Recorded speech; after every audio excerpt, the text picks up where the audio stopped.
I'm Luxcana from Luxury Gaming, and I'm here with Josh Graham, also known as Impact Online. Everybody knows who I am. If you play One Piece, Hearthstone, Yu-Gi-Oh, I guess now Lorcana, I play them all. You know. So how did you do today? Today I finished top 64. Yesterday I had a pretty easy day. I started out 5-0 and then drew into top 8 or top 64. And then what colors are we playing? So I'm playing green steel, but I'm playing a very different green steel deck than pretty much anyone else. I think there's one other person that has a very similar deck in the tournament. It's not the traditional aggressive green steel. It's more of like a slower green steel combo deck. The goal of this deck is to kind of just rip all the cards at once while also drawing a whole new hand, so that I can keep going. I don't really run out of fuel. I can always like play big stuff every turn. I have a lot of ink. You'll never see a green steel deck that has 8 ink except when you're playing against me. So.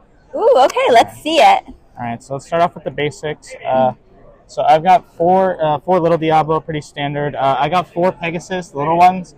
Obviously, that gives away that I'm playing the big one. We'll get to that when I get to that. So just move on from the ones. Ursula 2, pretty standard.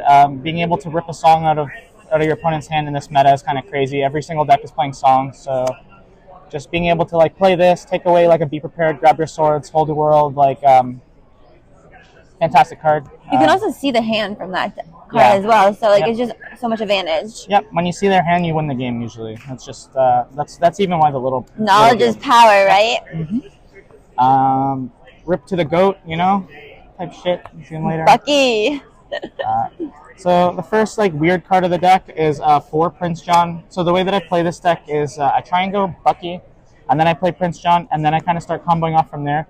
That way when I do my combo, I'm replacing every card that I use to get a card out of their hand with Bucky.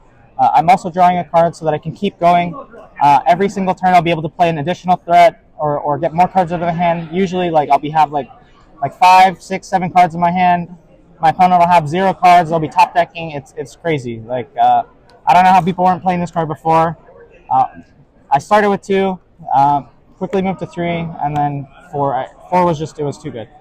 4 big Ursula. Ursula is kind of crazy. I play 12 songs you can sing with Ursula. I won a lot of games where I just drew Ursula. I didn't draw Bucky, and I was able to go like Ursula, Prince John, sudden chill away 2 cards, draw 2 cards, and then like once you get the motor going, the deck kind of just does its thing. Diablo, I didn't really play Diablo too much. I didn't get the shift line. I don't keep the 1-drop in my opening hand, so I don't often get the shift line. More comes up later on when I'm trying to like get additional cards out of the hand, or like when the motor keeps going. Usually I just try and get out the stuff that my opponent can't use removal on early, so that they're like dead cards in their hand. They use them for ink and stuff. And then this card comes into play around like turn 5, turn 6, when my opponent has no cards in their hand. So now why don't you keep the mini Diablo in your hand opening? It's a 1-drop. Okay, so in this deck, it's really a combo deck. Like I'm really looking for Bucky Prince John. Like if it's not Bucky Prince John, I don't keep it. When you mulligan. Yeah. There was times I didn't even keep Diablo. Like I'll keep like maybe a Diablo blind if I know the matchup. But against like random people, I wasn't keeping Diablo because I don't know if I'm gonna get like babooned or brawled or whatever, and like not be able to play. Kind of different from what everyone else is doing, but I figured just having going ward character was a lot stronger. Made my opponent play off curve when I played this on like turn 4. If I play this on turn 4, my opponent has to brawl. They can't do anything else, and then I have like a whole other turn of untapped with my guys here. So kind of crazy. Aladdin, kind of just filler. It's in the deck as like a 3-drop that you can ink that triggers Bucky. Other than that, I didn't really play it much. Again, it's more like for like those like 5 mana turns where you can go like Bucky and Aladdin, get like an additional card out of their hand or something. Sometimes you can like really pop off with like double Bucky on that turn. Like if you already have one in play and then you play another one. Did the Aladdin help in like the blue steel decks? Because you can remove some of their items. Yeah. Quest with it or no? It helps. It helps in that matchup. That was kind of why we included the 2 copies. Mm-hmm. But again, for me, it was mostly just filler. I wanted to just make sure that I had enough Floodborn so that every turn I can kind of keep doing it. The magic number for that is around 20, so I just have like exactly 20 Floodborn characters is the magic number. Yeah. 2 Flynn Rider. He's goated. He got me top 16 in Chicago. when nobody was expecting him. Now he's kind of a known threat. What this card does is when your opponent is top decking, the game ends very quickly. It's just like 4, 8, 12. You know, like they can't. It's very hard to deal with an evasive character when you're top decking, right? So it's just like card goes crazy. Very fast finisher.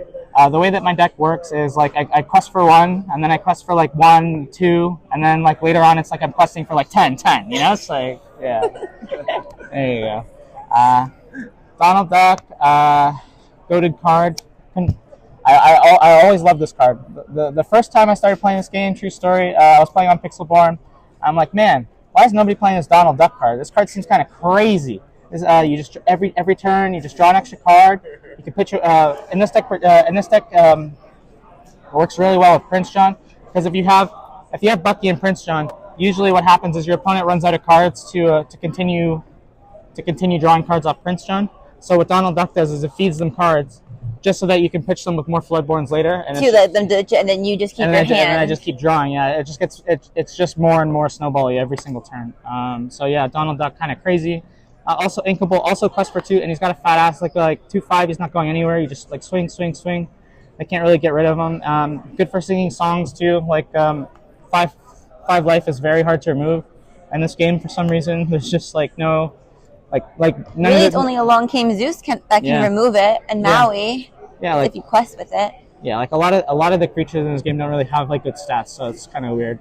So having like 5 health is just like it's so hard to get rid of. Pegasus, this was the all-star of the deck, late edition. But when I realized how good this card was in this deck, I instantly took out the Robin Hoods and put in the Pegasus. So what Pegasus does is usually when you're comboing off, your board kind of looks like this. It has like these 2 in play, and the thing is, these guys are like very fragile, right? They're like 1/1s and 1/2s, right? You can't really do anything with that. Like you can't quest with that. You can't sing songs with that, because like they'll be able to trade like their board into you, right? So what you can do is you can just go like little Pegasus, big Pegasus right away, kind of like a combo. And what that does is that makes your guys evasive, right? And they already have ward, so evasive and ward is basically they're unkillable for a turn, right? So it lets you sing your songs for free. They can't trade into your board.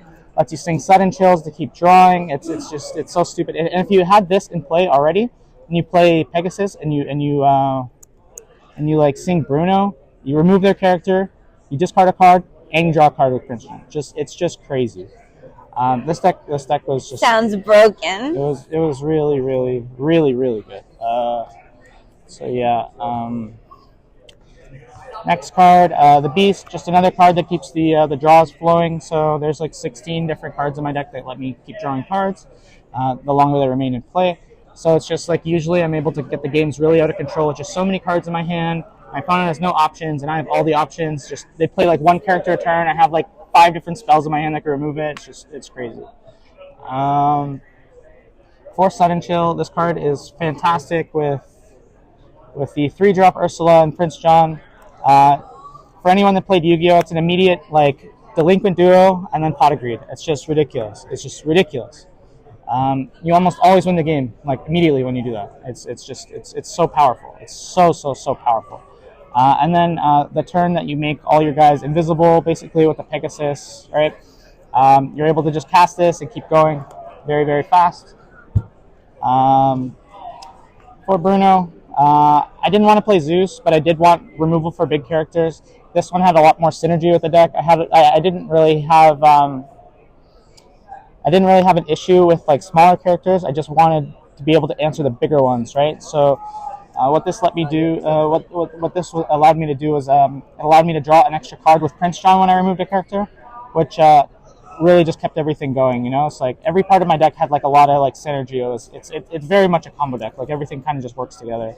A combo wombo. A wombo combo, yeah. Wombo combo.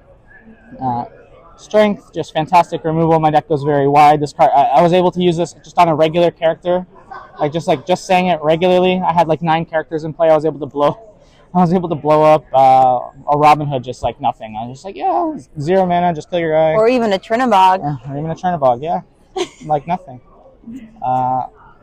Then let the Storm Rage on, super good with Ursula again. It's just like another it's like another quick Pot of Greed and kill a guy. It's just fantastic with Ursula. I have 16 spells to shift my Diablo. It was really good. Deck worked great. I really liked the deck. Give any shout outs? To Sakazuki. It started with Sakazuki, the GOAT.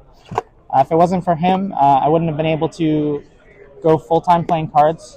I was I was a very winning One Piece player with this character. Shout outs to my sponsor, Kayfabe Cards. They send me to all the tournaments for all the different games that I play, and it's been going really, really well for me. Shout outs to my local game store, Alchemia. If it wasn't for them and having like an insanely strong community to practice, we have 2 other One Piece champions in my store. Besides me, we have 6 other serials in my store. We have the Magic National Champion of Mexico. We have like the Catan World Champion. We have the HeroClix World Champion. Like, we have so many fantastic players that play at my store. It's just it's amazing. And shout outs to Luxury Gaming. You know, everything that you guys have done for me this weekend has just been fantastic. Like, I love you guys. You guys are fantastic. We love you too. Yes. Okay, bye everybody.